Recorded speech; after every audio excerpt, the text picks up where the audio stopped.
அளவான குடும்பம், நலமான வாழ்வு. அதே மாதிரி தான் இந்த ஃபேமிலி ஸ்டோரியில ஒரு அம்மா, அப்பா அவங்களுக்கு ஒரு பையன். அந்த பையன் பிறந்தது ஒரு 10 வருஷம் கழிச்சு தான் 2வதா ஒரு குழந்தை பிறக்குது. அந்த குழந்தை ஒரு பெண் குழந்தை. அந்த பெண் குழந்தை வந்து பார்த்தீங்கன்னா, ஒரு 5, 6 வயசு வரையில ஒரு வியாதி வந்து இறந்துடுறாங்க. அதுக்கப்புறம் வேற குழந்தை இவங்க பெத்துக்கிறத கண்டிஷன் இல்லாதனால, ஃபுல் பாசம் எல்லாத்தையுமே முதல் மகன் மேலேயே வந்து எல்லா அன்பு பாசத்தையும் காட்டுறாங்க. அந்த அன்பு பாசத்த வந்து அவங்க காட்டும்போது, இவன் அத வந்து நல்ல வழியா பயன்படுத்தாம, அவனால எந்தெந்த விஷயங்கள்ல ஃப்ரீடமா இருந்து தவறு செய்ய முடியுமோ, அது எல்லாத்தையுமே தெளிவா பண்ணிக்கிட்டு இருக்கிறான். அப்படி பண்ணிட்டு இருக்கிற காரணம் என்னன்னு கேட்டீங்கன்னா, இவன் வந்து பள்ளிக்கூடம் படிக்கும்போதே அதிகமா படிக்காம ஸ்கூல்ல இருந்து கட் அடிச்சு நின்றுடுறான்.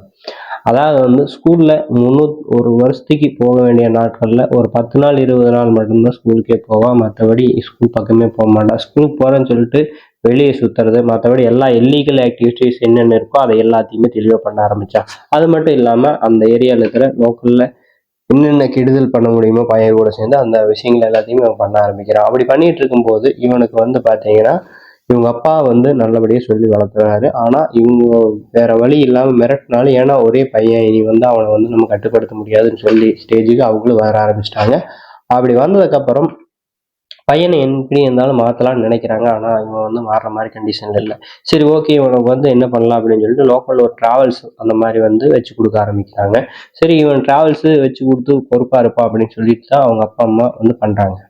அந்த டிராவல்ஸ்ல வந்துட்டு இவன் என்ன பண்றான்னா, வாடகைக்கு போறது, வர்றது இது எல்லாத்தையுமே பார்த்துட்டு, அந்த வாடகைக்கு வர்ற பெண்களிடம் வந்து இவன் வந்து நல்லா நார்மலா நல்ல பையன் டீசென்ட்டா பேசி பழகி, அவங்ககிட்ட இருந்து பணம் கறக்க ஆரம்பிக்கிறது. அது மட்டும் இல்லாம அவங்கள வந்து தனிமையில அப்யூஸ் பண்றது, இந்த மாதிரி பல விஷயங்கள் பண்ணிட்டு இருக்கான். இப்படியே நிறைய பெண்களிடம் இவன் வந்து தவறான விஷயங்கள் பண்ணிட்டு இருக்கிறான். அப்படி பண்ணிட்டு இருக்கிறதுல ஒரு பெண் வந்து பார்த்தீங்கன்னா, உண்மையாவே இவன் மேல நல்ல அஃபேர்ல இருந்து லவ் பண்ண ஆரம்பிக்குது. அப்படி லவ் பண்ற பொண்ணு இவனை என்ன பண்ணுதுன்னா, விரும்பி அவங்க கூட எல்லா விஷயத்திலயுமே பண்ண ஆரம்பிச்சிடுறாங்க. அந்த பொண்ணுக்கு ஒரு அக்கா இருக்கிறாங்க. இவங்கள விட அந்த பொண்ணு வந்து நல்லா படிச்சவங்க இருக்கு. காலேஜ் முடிச்சுட்டு அவங்க வந்து ஒரு ஐடி செக்டார்ல வேலை செஞ்சுட்டு இருக்கிறாங்க. இப்படியே லைஃப் எல்லாத்தையுமே இவனுக்கு தெரிஞ்சிருக்கு. இந்த பொண்ணை வந்துட்டு நல்லபடியா பயன்படுத்தலாம் அப்படின்னு சொல்லிட்டு, இவன் வந்து தன்னோட தேவைக்காகத்தான் அந்த பொண்ணை வந்து யூஸ் பண்ணிட்டு இருந்திருக்கான். ஆனா அந்த பொண்ணு இவனை வந்து சின்சியரா லவ் பண்ணிட்டு இருந்தது. அந்த பொண்ணை இவன் கழட்டி விடலாம்னு நினைக்கும் போது அந்த பொண்ணு என்ன சொல்லியிருக்குன்னா, நீ என்ன கல்யாணம் பண்ணிக்கணும். அப்படி கல்யாணம் பண்ணிக்கலைன்னா நான் வந்துட்டு தற்கொலை பண்ணிக்குவேன். அதுக்கு காரணம் நீதான் சொல்லி எழுதி வச்சிருவேன் அப்படின்னு சொல்லி இவனை மிரட்டி பிளாக்மெயில் பண்ணியிருக்குது. இவனும் வேறு வழி இல்லாம சரி கொஞ்ச நாள் போற அப்படின்னு சொல்லிட்டு கொஞ்ச நாள் காலம் கடத்தியிருக்கான். அந்த காலம் கடத்துற நேரத்துல இவன் வந்து தெளிவா யோசிச்சிருக்கான். சரி, இந்த பொண்ணுக்கு எவ்வளவு சொத்து இருக்கும், சொத்து பத்தெல்லாம் அதிகமா இருந்ததுன்னா நம்ம வேணா எப்படி இருந்தாலும் நம்ம யாராவது பொண்ணை மேரேஜ் தான் பண்ண போறோம் அப்படின்னு சொல்லிட்டு இவன் யோசிச்சிருக்கான். அப்படி யோசிக்கும் போதுதான் இது இவனுக்கு அக்கா இருக்கிறதும், இவங்களுக்கு சொந்தமா தோட்டம் இருக்கிறதும், 20 ஏக்கருக்கு மேல காடு இருக்கிறது, எல்லா டீட்டெயிலுமே தெரிய ஆரம்பிச்சிருக்கு. அதை தெரிஞ்சதுக்கு அப்புறம் இவன் என்ன பண்ணியிருக்கான்னா, சரி, ஓகே, இனிமேல் வந்துட்டு நம்ம ஏன் போய் புதுசா ஒரு பொண்ணை இது பண்ணணும் அப்படின்னு சொல்லிட்டு அந்த பொண்ணையே வந்து நான் வந்து டைரக்டா உங்க வீட்டுல வந்து கேட்டா பொண்ணு தர மாட்டாங்க. அது மட்டும் இல்லாம உங்க அக்கா வந்துட்டு திருமணம் பண்ற ஸ்டேஜில் இருக்காங்க. அதுக்கு முன்னாடியே நம்ம வந்து திருமணம் பண்ணிக்கலாம் அப்படின்னு சொல்லிட்டு அந்த பொண்ணை வந்துட்டு கூட்டிட்டு ஓட ஆரம்பிக்கிறான். என்ன காரணத்தினால அப்படின்னு கேட்டீங்கன்னா, அந்த பொண்ணு வந்துட்டு அவங்க அம்மா அப்பா பேச்ச கேட்டு அவங்க அக்காவினுடைய திருமணத்தை ஆடம்பரமா நடத்துனாங்கன்னா, அந்த பெண்ணினுடைய மனநிலை மாறும் அப்படின்ட்டு இந்த பையனுக்கு ஒரு அபிப்பிராயம் இருந்திருக்குது. சொல்ல முடியாது. அப்படியே அந்த பொண்ணுனுடைய அக்காவுக்கு வந்து திருமணம் கிராண்டா பண்ணும்போது, இதே மாதிரி தான் உனக்கும் திருமணம் பண்ணுவோம் அப்படின்னு சொல்லிட்டு அவங்க அம்மா அப்பா சொல்லியிருந்தாங்கன்னா, அந்த ஸ்டேஜ்ல வந்து பெண்களுடைய மனம் மாறுவதற்கான வாய்ப்பு இருக்கு. ஆனா எல்லார்ட்டயும் அப்படி சொல்ல முடியாது மாறுன்னு. ஒரு செகண்ட் வாய்ப்பு இருக்கு. அத வந்து இவன் முன்னாடியே கேதர் பண்ணிட்டு, அவன் வந்துட்டு கரெக்ட்டா பிளான் பண்ணி கூட்டிட்டு போய் கல்யாணம் பண்ணிட்டான். கல்யாணம் பண்ணப்போ ஃபர்ஸ்ட் ஸ்டார்ட்டிங்ல பொண்ணுடைய அப்பா, அம்மா ஏத்துக்கலாம இருந்திருக்காங்க. வேற வழி இல்லாம சில நாட்கள் அப்படியே ஒதுங்கி இருக்காங்க. ஆனா பையனோட அப்பா, அம்மா நல்லபடியா ஏத்துக்கிட்டாங்க. இவன் இப்ப இந்த கல்யாணம் முடிச்ச ஸ்டேஜ்ல தான் பையனோட அப்பா வந்து ஒரு தவிர்க்க முடியாத காரணத்தினால ஒரு ஆக்சிடென்ட்ல இறந்துடுறாரு. அந்த ஆக்சிடென்ட்ல இறந்ததுக்கு அப்புறம் அப்பா பண்ணிட்டு இருந்த பிசினஸ் எல்லாத்தையுமே மகனும் பார்க்குறான். இவனோட டிராவல்ஸையும் பார்த்துட்டு இருக்கிறான். இப்படியே லைஃப் போயிட்டு இருக்குது. இவங்க லைஃப்ல அடுத்த கட்ட நடவடிக்கையா இவங்களுக்கு வந்து குழந்தையும் பிறக்குது. அந்த குழந்தை பிறந்ததுக்கு அப்புறம் ஸ்டேஜ்ல கன்ஃபார்ம் ஆனதையுமே பெண்ணுடைய அம்மா அப்பாவும் சரி வேற வழி இல்லாம சேர்த்துக்கிறாங்க. ஏன்னா எப்படி இருந்தாலும் வீட்டுக்கு மருமகனா வந்துட்டாரு அப்படின்னு சொல்லிட்டு அவங்களும் சேர்த்துக்கிறாங்க. அப்படி சேர்த்துக்கிட்டதுக்கு அப்புறம் அவங்களோட வீட்டுக்கும் போயிட்டு வரத்துல போயிட்டு வந்துட்டு இருந்திருக்கான். இப்படி போயிட்டு வந்துட்டு இருக்கும்போது அந்த பெண்ணுடைய அக்கா மேல இவனுக்கு ஒரு அபிப்பிராயம் ஏற்படுது. அந்த அபிப்பிராயத்தை எப்படியெல்லாம் வெளிப்படுத்தலாம் அப்படின்னு யோசிச்சுட்டு இருக்கும்போதுதான் அவங்களுடைய அப்பா ஒரு விபத்துல அவரும் இறந்துடுறாரு. அப்படி இறந்ததுக்கு அப்புறம் இவன் தான் ஃபுல்லா அங்க எல்லாமே நின்று பார்க்க வேண்டிய சூழ்நிலை வருது. அப்படி பார்க்கும்போது அவங்க மனைவியோட அக்காவுக்கு இவன் மேல வந்து ஓரளவுக்கு நல்ல அபிப்பிராயம் வருது. அது மட்டும் இல்லாம அவங்க ஐடி செக்டர்ல வந்து வேற பெங்களூர்ல ஒர்க் பண்ணிட்டு இருக்கிறதுனால அங்கிருந்து இவங்க வந்து அடிக்கொருக்கா வந்துட்டு போறது அது எல்லாத்தையுமே இவன் தான் வந்து டிராவல்ஸ்ல வந்துட்டு கூட்டிட்டு வர்றது போறது எல்லாத்தையுமே இவன் தான் பண்ணிட்டு இருந்திருக்கான். அப்படி கூட்டிட்டு வர்றது போறது மட்டும் இல்லாம அவங்களுக்கு தேவையான இங்க ஊருக்கு வந்து இருக்கும்போது திங்ஸ் வாங்குறது மற்ற எல்லா விஷயத்தையுமே இவன் தான் முன்னாடி பாக்குறான். அப்போ அவங்க அக்காவுக்கு வந்து இவன் மேல ஒரு அபிப்பிராயம் இருக்கு. அத வந்து அவங்க வெளிக்காட்டிக்கலைனாலும் இவன் வந்து நார்மலா ஒரு சில நேரங்கள் 2 பேருமே தனியா வந்து திங்ஸ் வாங்குறதுக்கு இதுக்கெல்லாம் போக வேண்டிய சூழ்நிலை ஏற்படுது. அப்படி போயிட்டு வந்துட்டு இருக்கும்போது தான் அவங்களுடைய அக்காகிட்ட ஓப்பனாவே ஒரு செகண்ட் சொல்லிடுறான். எனக்கு உங்கள புடிச்சிருக்கு. உங்களுக்கு விருப்பம் இருந்தா நீங்களும் லவ் பண்ணலாம் அப்படின்னு சொல்லி மாரி பேசி பிரெயின் வாஷ் பண்ணி இவன் வந்து நல்ல பையன் அப்படிங்கிற மாரி எல்லாம் காட்டி அவங்க தங்கச்சிக்கு 2வதா வந்து கன்ஃபார்ம் பண்ணிட்டு அதுக்கப்புறம் தான் இவன் எல்லா விஷயத்தையுமே பண்ணியிருக்கான்.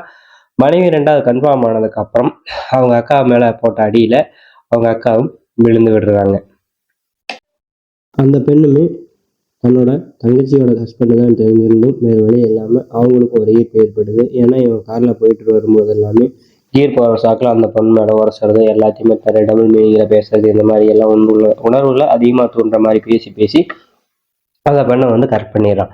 கரெக்ட் பண்ணிட்டு சில நேரங்கள் வந்து கார்ல உல்லாசமா இருக்கிறது, சில நாட்கள்ல வந்துட்டு வீட்லயும் இவங்களும் உல்லாசமா இருக்க ஆரம்பிச்சாங்க. இப்படியே போயிட்டு இருக்கிற காலகட்டத்துல இவனுடைய நண்பர் ஒருத்தர் வந்து பாத்தீங்கன்னா இன்னொருத்தருக்கு வந்து இவன் வந்து என்ன வேலை செய்யறான் தெரியுமா? இவனுடைய மனைவியோட அக்காவை வந்து கரெக்ட் பண்ணி கொடுக்கறதா சொல்லி அவங்கிட்ட வந்து கேட்டிருக்கான். கேட்டுட்டு அவங்ககிட்ட இருந்து இவன் என்ன பண்ண ஆரம்பிக்கிறான், டெய்லி சரக்கு மற்ற எல்லா விஷயத்தையுமே அவனுக்கு தேவையான செலவுகள் எல்லாத்தையுமே அவன் பண்ண வச்சு இவன் வந்து அவன் மூலியமா பண ஆதாயத்தை எந்த அளவுக்கு கொண்டு வர முடியுமோ கொண்டு வந்து சம்பாரிச்சிட்டு இருந்திருக்கான். ஆனா அவங்க 2 பேர்த்தையும் பேசுறதுக்கோ மற்ற எந்த விஷயத்துக்குமே ஒத்துக்க வர மாட்டேங்கிறான். ஏன்னா அது மட்டும் இல்லாம அப்படியே பேசினாலும் அந்த பொண்ணு வந்து அவனை ஏத்துக்காதுங்கிறது வந்து இவனுக்கு நல்லா தெரியும். ஏன்னா அந்த பொண்ணு நல்லா படிச்சிருக்காங்க. அப்படி இருக்கிறதுனால இவனை வந்து இவனோட ஃப்ரெண்டை ஏத்துக்க மாட்டாங்கன்னு அவனுக்கு நல்லா தெரிஞ்சிருக்கு. இப்படி தெரிஞ்சதுக்கு அப்புறம் தான் அவன் வந்து அவங்ககிட்ட வந்து நிறைய கணக்கு ஆரம்பிச்சிருக்கான். அது மட்டும் இல்லாம நம்பரை கொடுன்னு கேட்கும்போது எல்லாம் நம்பர் தரேன்னு சொல்லி காலம் கடத்திட்டே இருந்துட்டான். இப்படியே காலம் கடத்துறது போது எல்லாமே அவங்க 2 பேரும் ஒன்னா இருக்கிறதான் மெயினா இவன் வந்து போட்டோ எல்லாமே எடுத்து வச்சிருக்கிறான். இப்படியே காலங்கள் போயிட்டு இருக்கிறப்ப அவங்க அம்மா வந்து அதாவது வந்து அந்த பெண்ணினுடைய அம்மா மூத்த மகளுக்கு திருமணம் பண்ணி வைக்கலாங்கிற ஸ்டேஜ்ல வர்றாங்க. அப்படி திருமணம் பண்ணி வைக்கிறதுக்காக மிகப்பெரிய இடத்துல இருந்து நிறைய வரன்கள் எல்லாம் வருது. அப்படி வந்த வரன்ல ஒரு இடத்துல வந்து திருமணம் பண்ணி வைக்கிறாங்க. அப்படி திருமணம் பண்ணி வச்சதுக்கு அப்புறம் இவனை விட அவங்க அக்கா அவங்க அக்கா கட்டியிருக்க வீட்டுக்காரர் வந்து நல்ல செல்வாக்காவும் ஆடம்பரமாகவும் இருக்கிறத பார்த்து இவனுக்கு ஒரு பொறாமை ஏற்படுது. ஆனா இந்த விஷயத்த வந்து வேற வழி இல்லாம எதுவுமே பண்ண முடியாது அப்படின்னு சொல்லிட்டு அவன் என்ன பண்ண ஆரம்பிக்கிறான்னா ஆல்ரெடி இவங்க 2 பேரும் ஒன்னா இருந்த போட்டோஸ் இது எல்லாத்தையுமே எவிடன்ஸாவும் வச்சுக்கிறான். தேவைப்படுறப்ப நம்ம யூஸ் பண்ணிக்கலாம்னு சொல்லிட்டு அப்படியே விட்டுறலான்ட்டு பெண்டிங்ல வச்சிருக்கான். ஆனா திருப்பி எப்ப வேணா அந்த விஷயங்களை யூஸ் பண்ணலாம். இந்த கதையை நான் வந்து எதுக்காக சொல்றேன்னா இந்த கதையில கூட பிறந்த தங்கச்சியுடைய வீட்டுக்காரரோட வந்து இந்த மாதிரி தவறான விஷயங்கள் பண்றது மாபெரும் தவறு. அப்படி தவறு செஞ்சதுனால இவங்களுடைய வாழ்க்கை கேள்விக்குறியா இந்த ஸ்டேஜில் நிக்குது. இதுக்கப்புறம் எப்படி வேணா மாறலாம், பின்னாடி பிரச்சனை வரலாம், வராமலும் போகலாம். இந்த ஸ்டேஜில் அந்த பொண்ணு எடுக்க வேண்டிய முடிவுகள் என்ன, திருமணத்துக்கு அப்புறம் தங்கச்சியுடைய வீட்டுக்காரர்கிட்ட பேசலாமா கூடாதா, அது மட்டும் இல்லாம எந்த ஒரு ஃபங்க்ஷன் நல்லது கெட்டதுனாலும் தன்னோட தங்கச்சியோட வீட்டுக்காரரும் வந்து இருப்பாரு அப்படிங்கிறது வந்து அந்த பெண்ணுக்கு கண்டிப்பா தெரிஞ்சிருக்கணும். அப்படி தெரியாம இருந்தது மிகப்பெரிய தவறு. மீண்டும் வேறு கதையில் சந்திக்கலாம்.